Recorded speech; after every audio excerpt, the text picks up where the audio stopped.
जय जगन्नाथ सांग मैंने मु चलिली एबे मो दीदी घर को लंच रे से भी कही मत बाटर किसी किणाकिणी कर आने मोर किणिकी आनी कि मो सांगर मोर गलु कहीं मो ऑफिस रे आज होता अरुआ तो देह खराब हम बोली दीदी घर को पलि जाइलु। मुझे मो दीदी घर आसी पहुँची गले पहुँचिकिना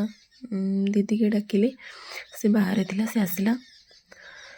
तापर देखो मो मिरर फुलेई हेले मो दीदी बस आम सहित गपुला मो फ्रेंड्स भी आसे